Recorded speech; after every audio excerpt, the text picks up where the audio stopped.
सभी की मंगल कामना के साथ मैं मनोज शंकर त्रिपाठी श्री विद्या मानव कल्याण फाउंडेशन की ओर से हार्दिक स्वागत एवं अभिनंदन करता हूँ। आइए कार्यक्रम का शुभारंभ गुरु वंदना से करते हैं। ओम श्री दक्षिणामूर्ति गुरुवे नमः। शांतं त्रिनेत्रं विदुकान्ति शुभ्रं संविव्रतं दोस्तशुभै चतुर्भिः मुक्ताक्षमालां कलशं सुधाया श्रीज्ञानमुद्रामपि पुस्तकं च दिव्याम्बरं चन्दनगन्धलेपैः समुज्ज्वलाङ्गं मणिरत्नकैः च वीरासनस्थं च शशाङ्कचूडं श्रीदक्षिणामूर्तिगुरुं स्मरामि। होत्रागृहविश्यहोत्री होमादि सर्वाकृतिभासमानं यद्ब्रह्म तद्बोधवितारणीभ्यां नमो नमः श्री गुरुपादुकाभ्याम्। एक बार फिर से आप सभी का हार्दिक स्वागत है। जैसा कि आप सब जानते हैं, संक्षिप्त परिचय की कड़ी में हम उन तमाम बिंदुओं पर चर्चा करते हैं जो आपके जीवन से संबंधित हैं और उसके सापेक्ष समाज में भी संबंधित तमाम विषयों पर चर्चा करते हैं। हालांकि चर्चा का विषय समीक्षात्मक न होके एक सही दिशा में सकारात्मक पहल की ओर होता है, यही मेरा प्रयास है। पिछले कड़ी में हमारी जो चर्चा हुई और जिस ध्येय वाक्य के आलोक में चर्चा का शुभारंभ हुआ, उसमें था आत्मनः प्रतिकूलानि परेशान न समाचरेत्। हमें उम्मीद है आप पूरा वीडियो देखे होंगे। जो हमारे नए साथी हैं, यदि उन्होंने नहीं देखा तो उनसे भी आग्रह है कि जो भी हमारा चैनल है SBM के फाउंडेशन, आप उस पर जाएं और उस कड़ी को देखें। दोस्तों, पिछली कड़ी में अगर हम संक्षिप्त चर्चा करें, मेरा कहने का ध्येय ये था, आप जब सृष्टि में आपका आगमन होता है तो जो पराशक्ति आपके अंदर आपका भरण पोषण करती है, तो आपके जीव के अनुरूप जितने भी शक्तियां या स्वरूप आवश्यकता होती है, सभी आपको प्रदत्त करती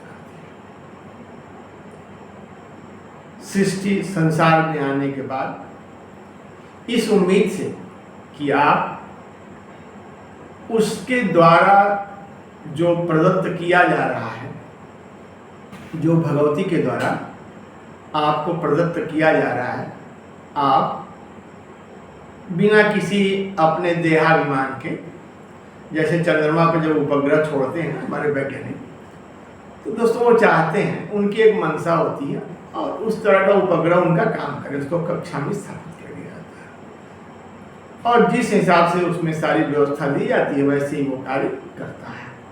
ठीक उसी तरह भगवती परमेश्वरी ने जब हमारी आपकी संरचना की, तो उनका भी उद्देश्य यही रहता है कि हमने जिन गुणों का आपके अंदर आधान किया है, आप बिना किसी अपने देहाभिमान के, अन्य किसी को देख करके उसमें उसकी छाया ना पड़े, जो आपके अंदर गुण हैं वो निखरें और निखार के साथ उनका आप सृष्टि में प्रतिनिधित्व करें। यही सृष्टि का नियम है। आप पौधों को लें, जो भी चराचर प्राणी हैं, सब इसी तरह से अपना उन्मुक्त होकर के बिना किसी उसके, यदि आप किसी वृक्ष को लें, फल लगता है, फूलता है, मौसम आने पर सब कुछ होता है, और हम सब उसका आनंद लेने के लिए उसका उपभोग करते हैं। ठीक उसी तरह से हमारी भी स्थिति है। परम्बा भगवती ने हमें दृष्टि दिया है, समझ भी दिया है, कार्य करने की क्षमता भी दिया है, किंतु उसका उद्देश्य हम सही मायने में सार्थक अगर करना चाहते हैं और सही दिशा में कदम बढ़ाना चाहते हैं, तो दोस्तों ये आवश्यक है कि हम अपने गुणों को जांचें, परखें, उनका और निखार करें और उन गुणों का वैसे ही सृष्टि में प्रकीर्णन करें जैसे तमाम चीज़ों का सृष्टि में प्रकीर्णन होता है, न कि अन्य किसी भाव से। यदि हमारे अंदर किसी तरह का भाव पैदा होता है जो कि हमारे स्वभाव के विपरीत है, तो विकार होता है। अतः यह आवश्यक हो जाता है कि हम उन विकारों से अपने आप को अलग करें, अपने मूल स्वरूप को पहचानें और पहचान करके तदनुसार आचरण करें। यही हमें, जो हमारे ऋषि महर्षि थे। दोस्तों, संस्कृत भाषा का मुझे ज्ञान नहीं, मैं कॉमर्स का स्टूडेंट रहा, उसके बाद मास्टर डिग्री इकोनॉमिक्स किया, किंतु जब मैं बड़ा हुआ तो मैं तमाम चीज़ों को पढ़ा, किंतु जो स्पष्ट दिशा निर्देश हमें इस भाषा में मिले वो किसी और भाषा में हमें नहीं मिलता है। अतः इसलिए मेरा एक प्रयास रहता है कि आप अपनी भाषा को भी जाने, पहचाने और उसके आलोक में आप अपने आत्मावलोकन करें। इसीलिए मैं जहाँ तक संभव होता है उन श्लोकों, नीति वाक्यों या जो भी सुभाषित पद्य हैं, उनके माध्यम से, उनके आलोक में हम आपसे बात करते हैं। कुछ को हमने आजमाया भी है,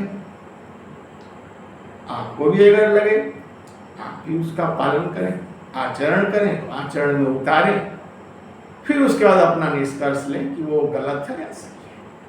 एक जो ट्रेंड है ना कि पढ़े नहीं, देखे नहीं, समझे नहीं, आचरण में आया नहीं और तुरंत हम अपनी राय रख देते हैं, ये अच्छा नहीं है।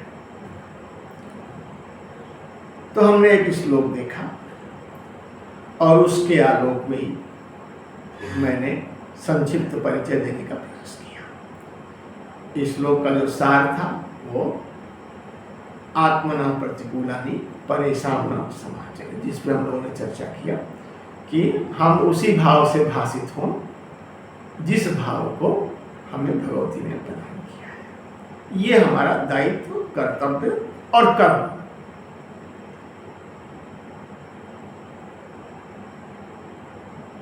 सब कुछ इसी में छिपा हुआ है। अगर आप परेशान हैं, तमाम समस्याएं आपको घेर रही हैं दोस्तों, आप निश्चिंत भाव से विचार करें। निश्चित रूप से आपके अंदर जो गुण, धर्म, स्वभाव व्याप्त है, जो भाषित होना चाहिए, उसको आप जानबूझ के या अनजाने में अपने से अलग करते हैं और अन्य किसी से तुलना कर कर और अपने अंदर उन गुणों को उतारने की चेष्टा करते हैं जो आपके अंदर है ही नहीं है। वही आपकी असफलता का वजह बनता है। इसीलिए हमारे प्राचीन जो ऋषि महर्षि थे, काफी पहले उन्होंने कहा आत्मना प्रतिकूलानि परेशान न समाचरे।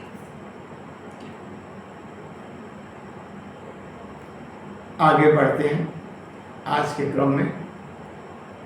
इसी भाव को थोड़ा और आगे बढ़ाएंगे, किंतु आज चर्चा अपने व्यक्तिगत उसमें न करके थोड़ा सा सामाजिक परिप्रेक्ष्य में हम इसको देखेंगे। जो चलन में है, जो हमने अपनाया है, वो क्या हमारे स्वभाव के, हमारे आत्मा के, या हमसे जो परे है परमात्मा है,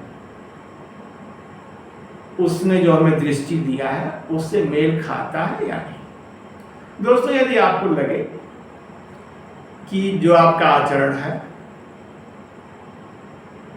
वो विरुद्ध है, तो बिना किसी देर किए आप उसमें सुधार करें और जो आपका स्वभाव है, जो आपका कला कौशल है, उसमें निखार ले आए और उसके अनुसार आचरण करें। ये हर तरह से ही आपके यश में भी वृद्धि करेगा, कार्य करने की क्षमता कुशलता में भी वृद्धि करेगा और ख्याति तो दिलाएगा ही दिलाएगा। दोस्तों, एक श्लोक मैं आपको सुनाना चाहता हूँ, जिसके आलोक में हम चाहते हैं आप उन तमाम चीज़ों को देखें, परखें और उसकी व्याख्या करें। व्याख्या मैं आप पे छोड़ता हूँ, क्योंकि यह एक वैयक्तिक विषय है। आप क्या सोचते हैं, मैं क्या सोचता हूँ, हमारे ऋषियों ने क्या हमें सुझाव दिया है, वो रखना मेरा काम है। श्लोक कुछ इस प्रकार है। नवैतार्दान्तापनाद्वहनि मध्ये सुवर्णस्य तन्मे महद्दुःखमेकम् यदा मे जना गुञ्जयातोलयन्ति। ये व्यथा है दोस्तों, एक धातु की, जिसे हम आप सोना कहते हैं अपनी बोलचाल की भाषा में, सुवर्ण की। तो सुवर्ण जो धातु है वो कहता है कि मुझे आग में तपाया जाता है, पीटा जाता है,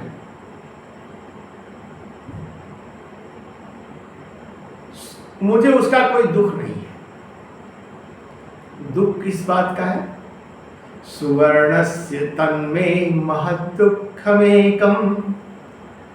आगे धातु अपना कहता है कि हमें बस एक ही बात का अफसोस है, वो क्या है? यदा मे जना गुञ्जयातोलयन्ति, यानी जब हमें लोग तराजू पे तोड़ते हैं और हमारा मोल लगाते हैं।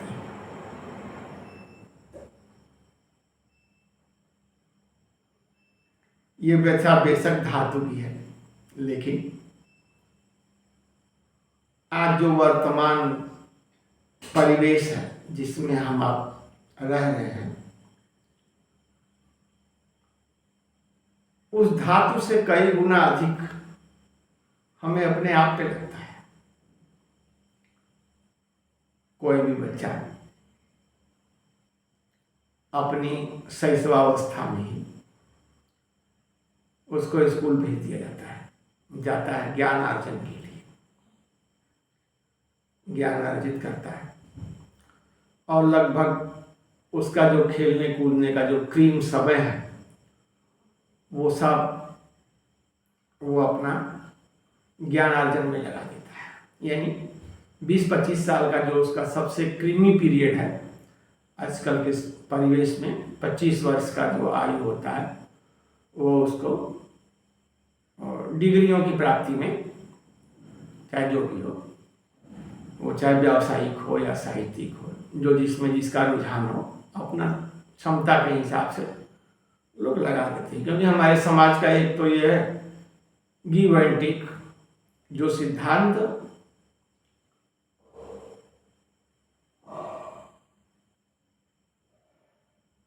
जो समाज में प्रचलित है, गिव एंड टेक। तो जैसे ही बच्चा जाता है उसको ये समझ में आता है अगर हमें कुछ पाना है तो देना है, उसका मूल्य चुकाना है। और आजकल ये मूल्य इतना भारी हो गया कि बच्चा तो अपना चुकाता ही है, उसके माँ बाप भी काफी चुकाते हैं। अतः ये जो व्यथा है वो दोनों के ही वन में बराबर है। एक तो वो जो समाज का हिस्सा बनने जा रहा है और जिस समाज में वो अपनी शिक्षा दीक्षा लेता है। दोस्तों, भाव जब पहले ही दूषित हो जाएगा तो जो परिणाम निकलेगा वो भी दूषित ही होगा। अतः जब वो बच्चा पढ़ लिख के निकलता है, उधर माँ बाप उसके करोड़ों रुपया लगा चुके रहते हैं, वो निकलता है, बाजार में जाता है, जैसे सोने की व्यथा है ना, यदा में जना गुंजया तोलयन्ति, यानी नवई ताड़ना तापना दुहानी मध्य। स्वर्ण कहता है कि मैं पीटने का, आग में तपाने का कोई मुझे दुख नहीं है। दुख किस बात का? सुवर्ण से तन में महत दुखमेकम, एक ही दुख है, यदा में जना गुंजया तोलयन्ति। तो जब प्रतिभा का निखार होता है और उसके ऊपर एक अंकुश लग जाता है, यानी बाजार में लोग उसकी बोली लगाते हैं, 10,000, 20,000, 25,000।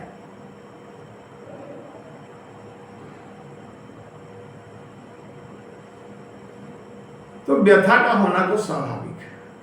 हमें उम्मीद है इस व्यथा से आप भी पीड़ित होंगे। अतः आपसे ये आग्रह है, ठीक है चीजें गलत हो सकती हैं, किंतु जो मनुष्य का जीवन है उसके अंदर विचार की शक्ति है, तर्क की शक्ति है, क्रियाशीलता तो है ही है। तो हमें कभी उस पर विचार करना चाहिए और विचार करने के बाद विचार को कार्य में परिणति करके उसका परिणाम जो है वो दिखना चाहिए। गलत हुआ कोई बात नहीं, किंतु यदि हमें लग रहा है तो उसमें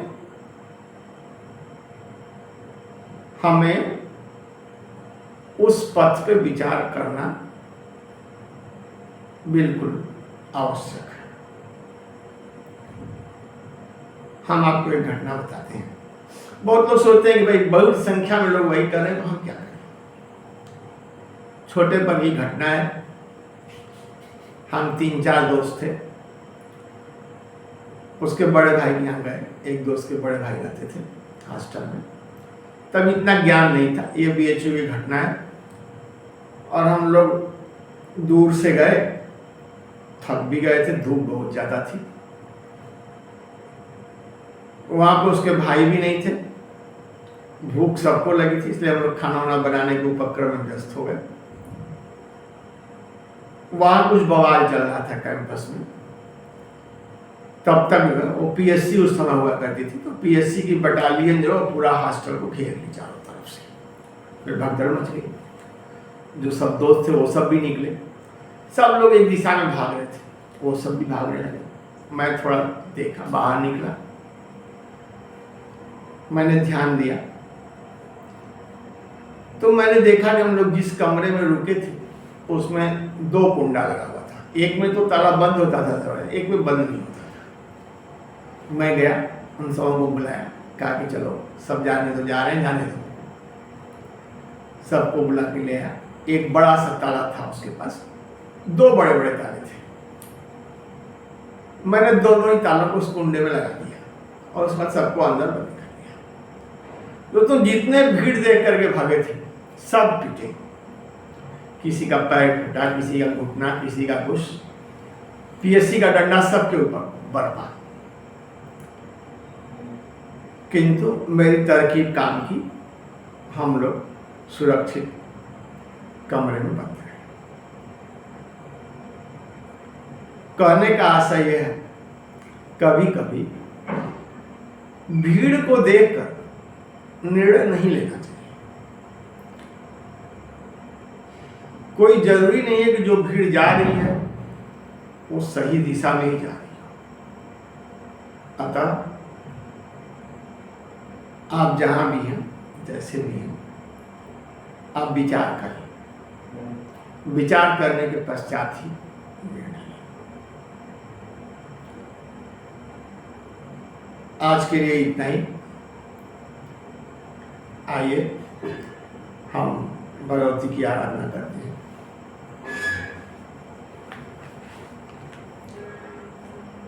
देदीप्यमानं सुरसैन्यपूज्यं सुभाष्टपत्राब्जभयं मनोज्ञं बन्दूकपुष्पारुणविग्रहं श्री संक्षोभणं चक्रमहं भजामि।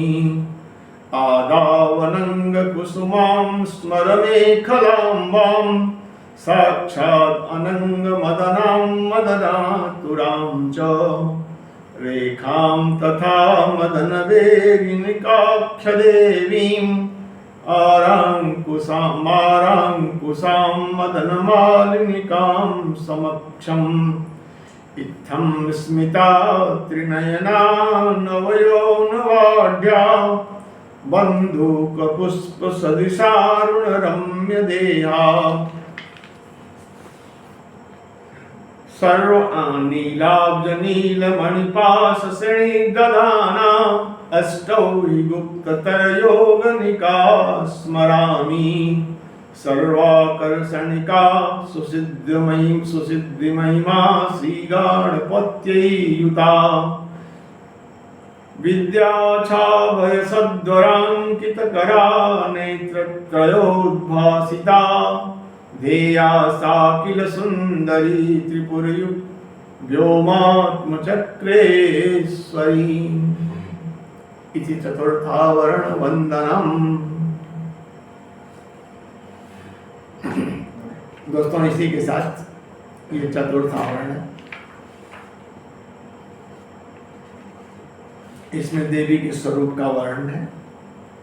देदीप्यमानम, देव सैन्यों के द्वारा पूजित, शुभ अष्टदल कमल वाले, सुंदर बंदूक पुष्प के समान लाल वर्ण के विग्रह वाले संक्षोभण चक्र का भजन करता हूँ। ये जो चतुर्थ आवरण है, इसमें संक्षोभण चक्र का वर्णन है।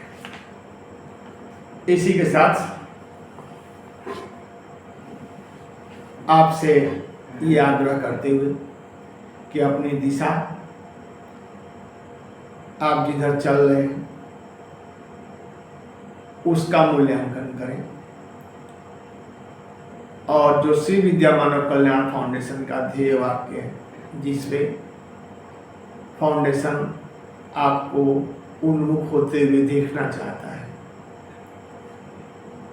अपना परिचय, सापेक्ष संसार में घटने वाली चीज़ों के विषय में सब कुछ विचार करें और हमारा जो ध्येय वाक्य है, यही मेरा मंत्र है, यही मेरा जीवन है और यही प्रगति का पथ है। अमंत्रम अक्षरम नास्ति, नास्ति मूलम अनौषधम, अयोग्य पुरुषो नास्ति, योजकस तत्र दुर्लभः। हमारा ये आह्वान है कि आइए हम सब एक आयोजक की भूमिका में सोच विचार कर एक व्यवस्था का निर्धारण करें, जो वर्तमान में जो तमाम कमियां हैं उसको दृष्टिगत रखते हुए एक ऐसी व्यवस्था की ओर उन्मुख हो जो हमारी जो स्वाभाविक प्रकृति है उसके विरुद्ध न होकर उसके साथ हो। दोस्तों, विकास जो हमारा स्वरूप है, सच्चित आनंद, ये तभी प्राप्त हो सकता है जब हम अपने स्वरूप की ओर, स्वरूप का जो विकास है उसको ध्यान में रखकर अपना कर्तव्य पथ निर्धारित करें। किसी अन्य को देखकर, किसी अन्य के सहारे अपना लक्ष्य निर्धारण किसी भी तरह उचित नहीं कहा जा सकता। अतः हमारी जो स्थिति है, जो हमने इस श्लोक में वर्णन किया, नवैताड़नात्तापनाध्वनि मध्ये सुवर्णस्य तन्मे महद दुःखमेकं यदा मे जना गुंजयात, उससे पृथक हो और जो वातावरण हो, जो विकास का फल हो वो कैसा हो, सच्चित आनंद। ये तभी संभव है जब हम अपनी प्रकृति, अपने स्वभाव, अपने गुणधर्म का यथोचित सम्मान कर आगे बढ़ें और उसका जो प्रकीर्णन है सृष्टि में उन्मुक्त भाव से कर सके। दोस्तों, ये जो उन्मुक्तता है, यही जो है शुद्धता का मूल मंत्र है। जब क्योंकि आपके अंदर जो भी तत्व हैं जिनसे आप निर्मित हैं वो सभी गतिमान हैं और घट घट में व्याप्त है। आप जब रुकते हैं तो तत्व दूषित होते हैं। जब तत्व दूषित होते हैं तो आपका मन, चित्त जो भी है सब धीरे धीरे विकृति पैदा हो जाती है। आपका जो विचार है वो भी विकृत हो जाता है। ऐसे में ये आवश्यक है कि आप अपना स्वरूप अच्छी तरह से पहचान कर कदम बढ़ाएं। दोस्तों, व्यवस्था कोई भी पूर्ण नहीं होती। एकमात्र जो सृष्टि करता है, जिन्होंने सृष्टि बनाया है, जो उन्होंने दिशा दिया है, क्योंकि उनके पास दिव्य शक्ति है, उसके अतिरिक्त हम आप जो भी व्यवस्था बनाते हैं ये शाश्वत नहीं होती। आप जब भी पढ़े होंगे अपने इतिहास में, आज जो मौद्रिक व्यवस्था है वो कुछ वर्षों पहले नहीं थी, यानी उसमें बदलाव निरंतर हुआ है। पहले जब सृष्टि का आरंभ था तो कंदमूल फल तमाम सब पड़े हुए थे, जैसे अन्य प्राणी खाते हैं वैसे हम लोग भी खा पी करके मस्त रहते थे। सब में दिव्यता थी और भजन में लगे रहते थे। फिर धीरे धीरे क्रमिक विकास के क्रम में हम लोगों ने छोटी छोटी चीज़ों का आविष्कार किया और करते करते धीरे धीरे हम लोग अहंकार से युक्त होते गए और अपने आसपास एक ऐसा हम लोगों ने घेरा बना लिया जिसका हम लोग के मूल स्वभाव से कोई मेल नहीं। न हमारा धर्म है, न गुण है, न कला है, न कौशल है। व्यावसायिक होना बिल्कुल सही है, किंतु हर एक को व्यवसाय के तराजू पे तौलना ये भी सही नहीं है। हमारा जो स्वरूप है मोटे तौर पर उसको हम दो हिस्से में बिल्कुल कर सकते हैं, एक पराशक्ति, एक हमारा है जीव लोक में। तो हम चूंकि पराशक्ति के अंश हैं, इसलिए हमारा ये स्वाभाविक कर्तव्य है कि हम अपना मन, चित्त और जो शक्ति है किस में लगाएं, पराशक्ति में लगाएं। और पराशक्ति उसकी जो दृष्टि हमेशा हमारे पर रहती है, क्योंकि हम लोग नीचे हैं, वो ऊपर है। बस हम ही लोग हैं जो कि अपना जो है नीचे कर लेते हैं। उसकी दृष्टि इधर पड़ रही है, हम लोग अपनी दृष्टि नीचे किए हुए। तो इसके लिए आवश्यक है कि थोड़ा हम लोग प्रयास करें और उसकी ओर उन्मुख हो। जैसे ही उन्मुख होते हैं दृष्टि पड़ती है और फिर जो चित्र आता है वो अलग होता है। तो हम एक ऐसा वातावरण बनाएं जिसमें हम अपने गुण, धर्म और स्वभाव के अनुरूप उन्मुक्त होकर आगे बढ़ सकें। ऐसे पथ का निर्माण करें, न कि किसी अन्य। तो दोस्तों, आज के लिए बस इतना ही। आपसे यह आग्रह है, आप हमारा चैनल SBM के फाउंडेशन लाइक, शेयर और सब्सक्राइब करना ना भूलें। वीडियो को देखें और विचार करें। इसी आग्रह के साथ हम आज आपसे विदा लेते हैं। नमस्कार।